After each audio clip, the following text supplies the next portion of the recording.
lagi sama aku Zaira, presenter Mugaru yang paling manis. Ya enggak? Yoilah pastinya. Nah, kali ini aku mau berbagi tips gimana sih caranya biar kita itu bisa pede ngonten. Aku tulis dulu ya. Tips pede ngonten. Nah, teman-teman, tips pede konten yang pertama yakni tentukan temanya. Misalkan teman-teman mau bikin konten tentang PPDB, ekskul, review barang, atau lain sebagainya. Biar gak lupa, aku tulis dulu ya. Tentukan temanya. Nah, kemudian tips yang kedua yakni menulis skripnya. Karena kalau misalkan kita tidak menulis skripnya, kita tuh bakalan lupa dan pemilihan katanya menjadi tidak efektif. Aku tulis lagi ya. Menulis skripnya. Nah, tips yang ketiga yakni latihan membaca skripnya dan hafalkan. Karena kalau kita tidak menghafalkan skripnya, kita akan terlihat lupa, celingak-celinguk, dan tidak pintar. Nah, kalau aku ya teman-teman, di rumah itu latihan sama bunda. Jadi aku latihan ngebaca skripnya tuh berulang kali biar nggak ketelecok. Kalau masih ketelecok, aku ulangi sampai 10 kali. Kalau masih ketelecok lagi, aku ulangi sampai 50 kali. Pokoknya jangan bosan untuk mengulang ya teman-teman, karena mengulang itu nggak bayar, betul nggak? Nah, kita semua kan pasti pengen terlihat pinter kan? Makanya jangan bosan untuk mengulang dan latihan. Kok ada yang kurang ya? Oh iya, lupa belum kutulis. Aku tulis dulu ya. Membaca dan hafalkan. Gimana? Simple kan? Ternyata yang selama ini bikin ruwet itu karena kita nggak tahu caranya. Makanya setelah kita tahu caranya, cepat-cepat praktekkan. Karena sebuah karya itu terlahir dari sebuah tindakan, bukan angan-angan. Aku Zaira, presenter Mugaru yang paling manis, mengucapkan terima kasih dan sampai jumpa. Wassalamualaikum warahmatullahi wabarakatuh. Bye-bye.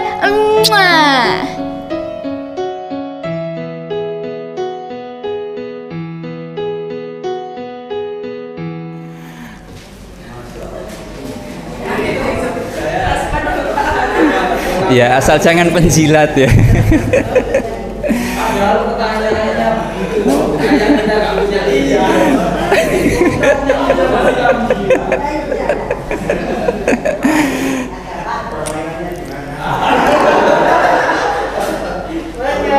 Nah,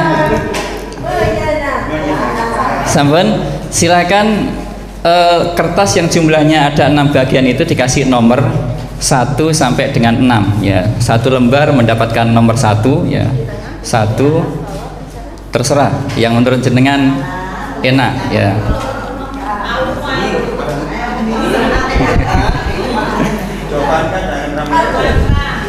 Ya.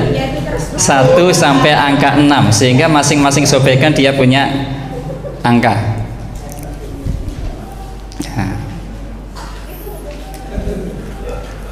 Nah, ini kelihatan mana yang otak kanan, mana otak kiri ya.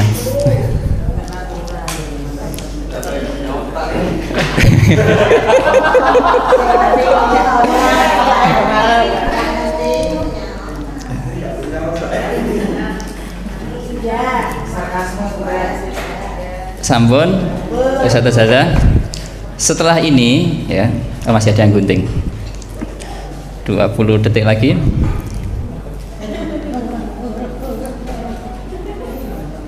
Ya sudah, boleh pulang.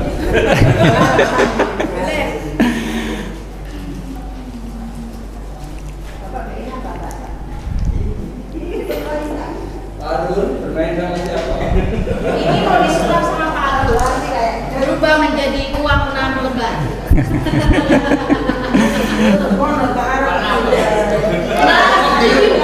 Saya ngabah. Sampun. Sekarang ya, setelah ini saya kasih waktu jenengan 3 menit ya.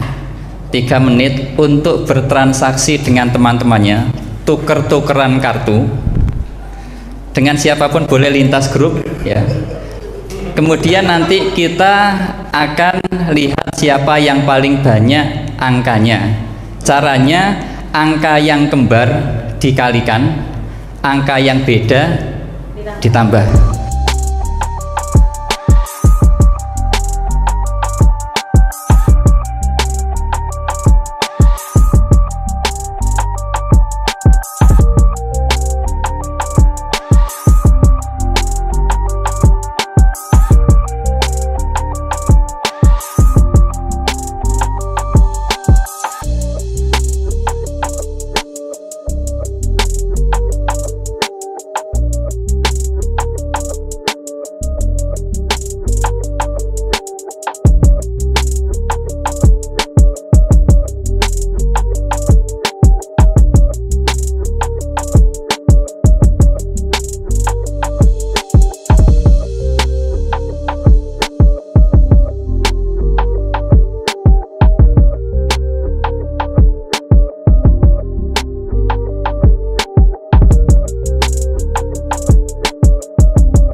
Years later. Kemudian profil yang kedua, berkebinekaan global, itu beririsan dengan pola pikir positif dan kerjasama.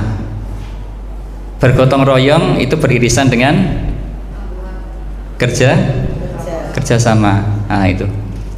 Kemudian mandiri beririsan dengan kemandirian dan kerjasama. Bernalar kritis itu beririsan dengan kecerdasan dan berpikir reflektif. Kemudian kreatif itu kaitannya dengan kecerdasan ya.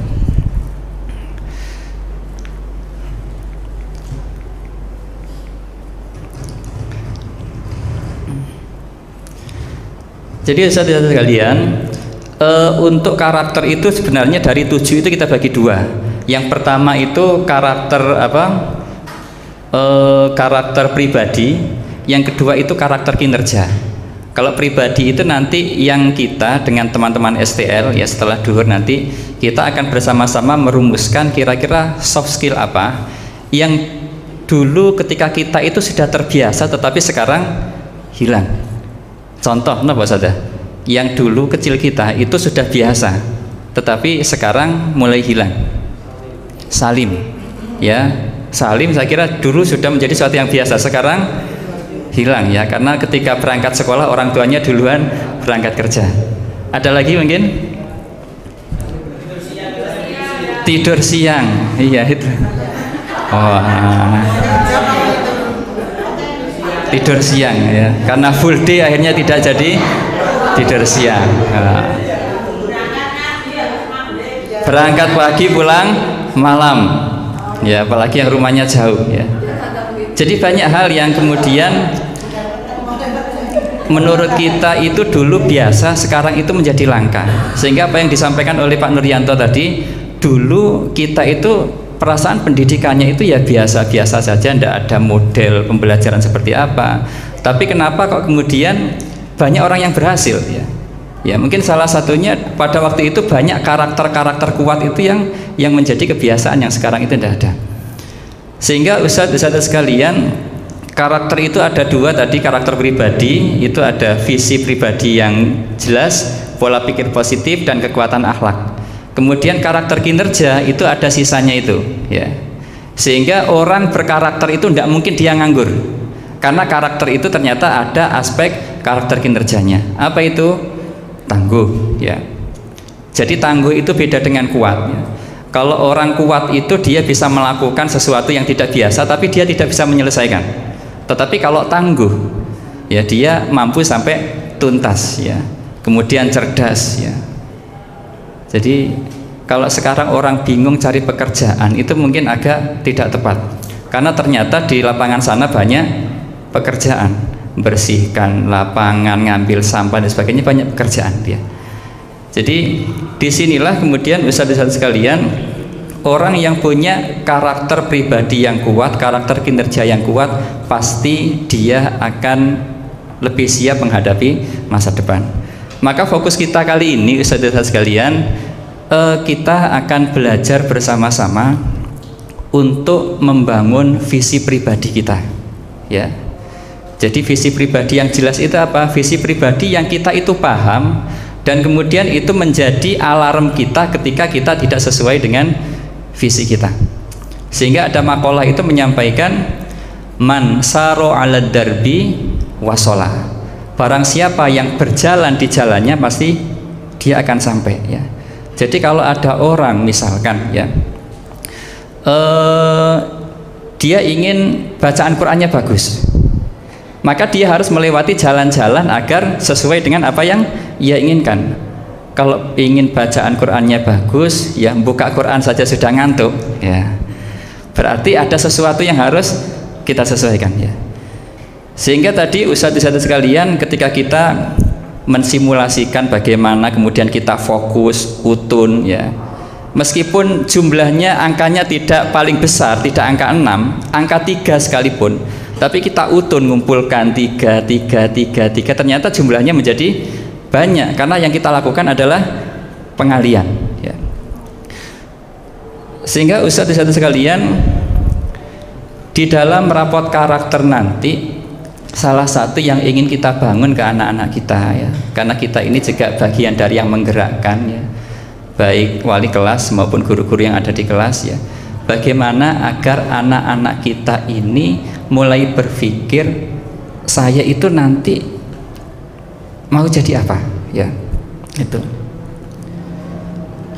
Jadi itu yang nanti kita harapkan anak-anak itu meskipun mungkin pembelajarannya tidak sesuai, mungkin ada jam kosong, maka dia ada inisiatif-inisiatif untuk mendekati visi yang sudah ia tuliskan, ya.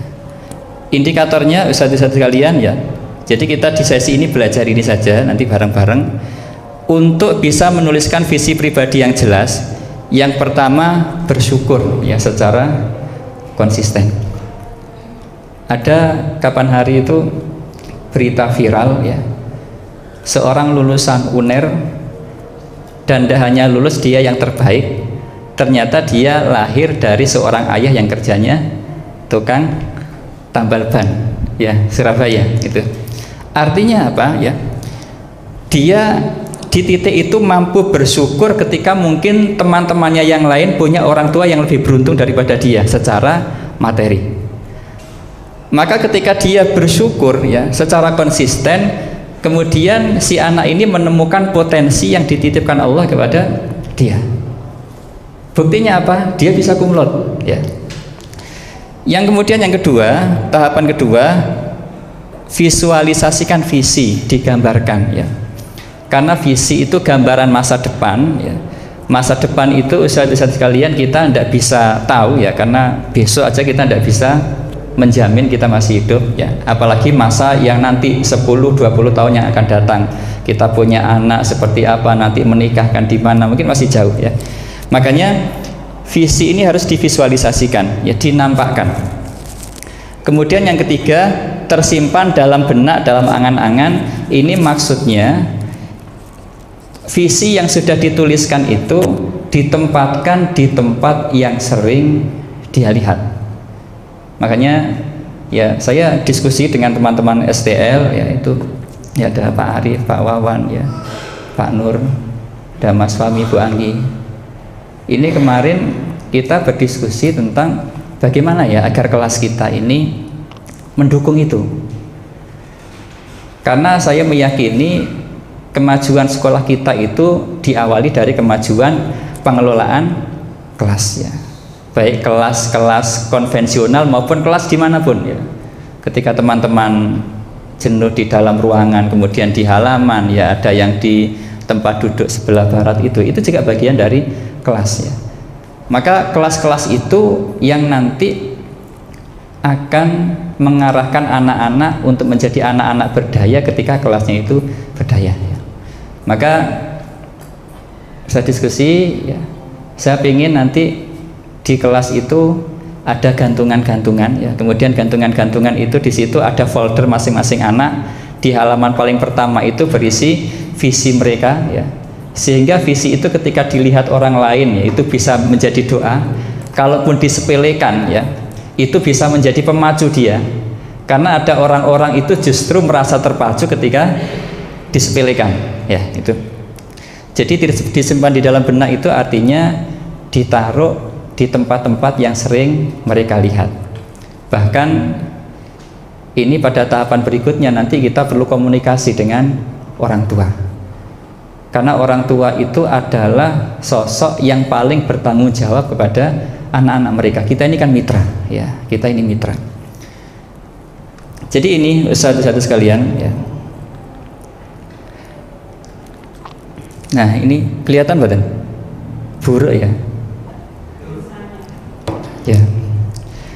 Ini paling besar kayaknya. Jadi ini contoh punya saya, ya. Jadi ini visi pribadi saya yang itu kalau mungkin dilihat orang lain boleh jadi ada rasa sungkan, malu. Tetapi di sisi lain juga ini saya berharap menjadi doa. Kalaupun ada yang menyepelekan, ini menjadi pelecut ya, bahwa kita punya potensi untuk bisa mewujudkan apa yang kita tuliskan ya.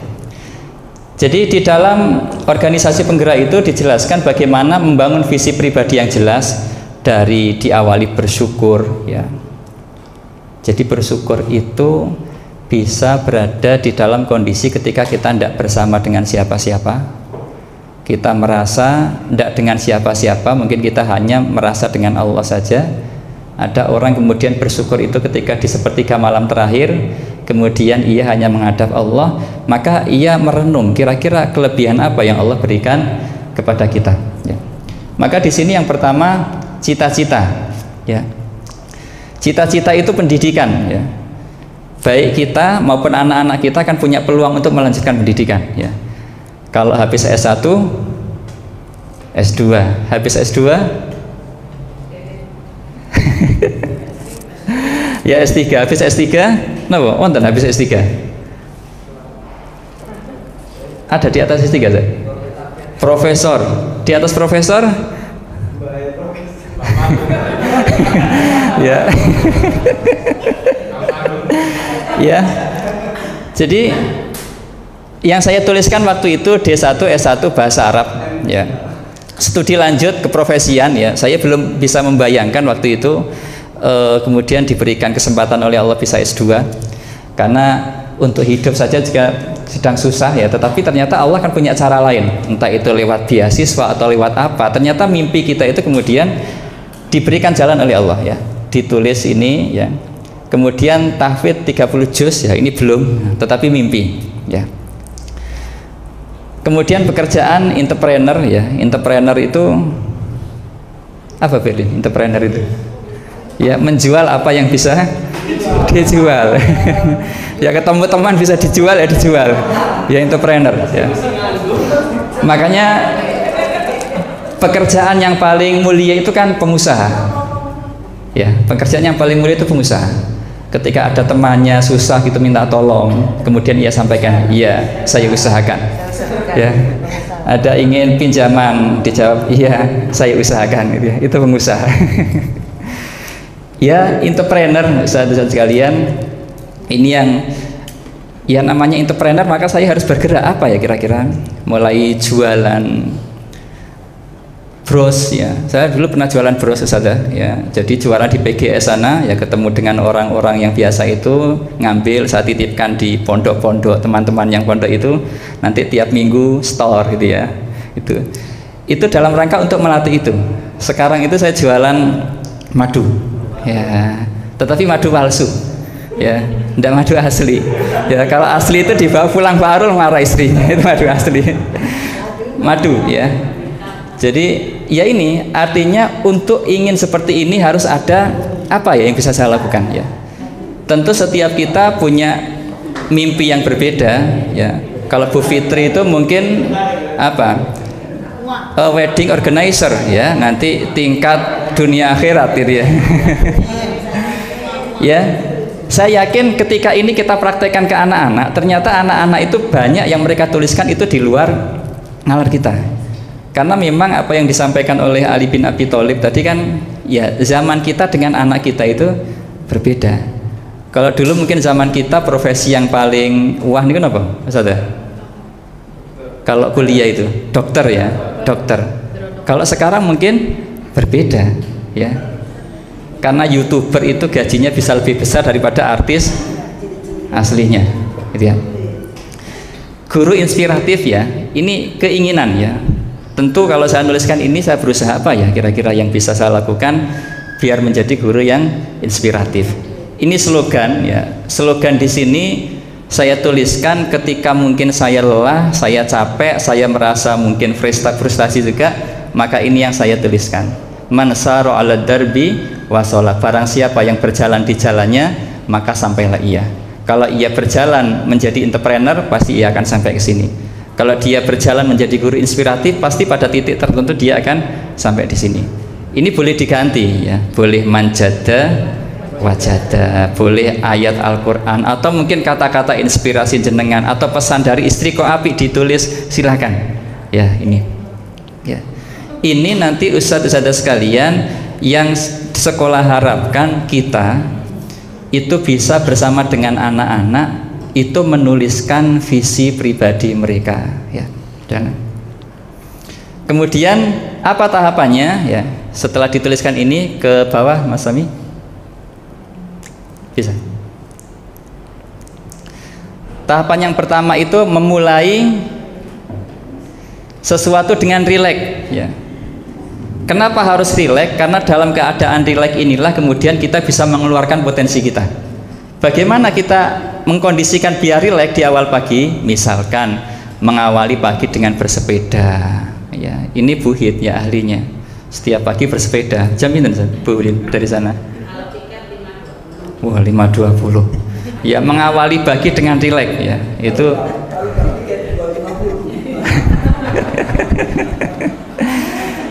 ya, bisa mungkin tilawah bareng istri atau suami ya, kalau itu bisa membuat kita rileks.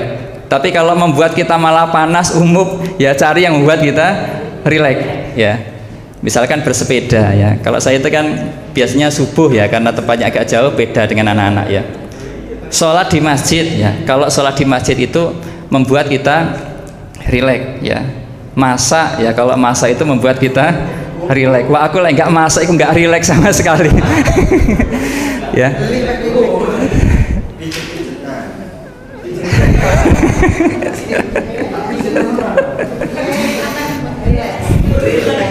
Ya, kalau pijet-pijetan itu terlalu rileks ya, nanti malah lemes ya. Apalagi pijitnya ya Pak Arul dengan istrinya ya, olahraga ringan ya. Kemudian yang kedua, ini terkait dengan pikiran positif ya, menyelaraskan antara keinginan, pikiran dan perasaan. Kalau tadi kita menulis cita-cita kita apa, pendidikan apa, pekerjaan seperti apa, kira-kira selaras nggak dengan ini ya. Tadi saya menuliskan guru inspiratif, maka saya harus menyempatkan diri untuk membaca dan menulis ya. Karena tadi pengen jadi entrepreneur harus mengembangkan bisnis apapun itu ya, meskipun kecil, skala tingkat RT tidak masalah ya itu. Jadi harus ada sesuatu yang selaras yang kita lakukan. Zikir pagi dan petang, kalau kita meyakini bahwa cita-cita kita itu yang mengabulkan adalah Allah lewat zikir pagi dan petang ya itu. Ingin hafal Quran juz 30, apa yang selaras? Mungkin tilawah murojaah harian ya. Kemudian impian itu mimpi kita, karena mimpi tentu jaraknya jauh ya, yang kita kalau mengingat itu kemudian kita bersemangat kembali ya. Mimpi punya mantu dari luar negeri ya. Ya. Ya kalau saya ya ingin anak-anak penghafal Quran, keinginan, ingin ya. Rumah dengan halaman yang luas pingin ya, meskipun Sidoarjo sekarang ya rata-rata rumah tidak ada terasnya gitu ya. Ingin yang membuat kita itu apa ya, bersemangat ya. Gaji, infak ya, infak bulanan saya tuliskan, karena kalau infaknya besar pasti gajinya lebih besar. Itu mimpi ya. Jadi ini contoh satu-satu sekalian yang nanti setelah ini ya, di depan jenengan ya ada kertas buram Ustaz. Panitia, apa sudah habis kertasnya? Nah, silakan monggo dituliskan ustadz-ustadz sekalian. Yakinlah bahwa di atas kita itu ada zat yang maha mengabulkan ya. Jadi meskipun ini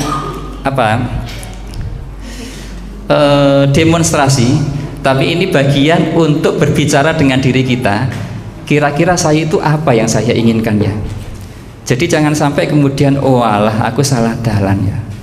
Oh alah ternyata aku salah milih bojo. Oh alah ternyata oh alah itu ya. Maka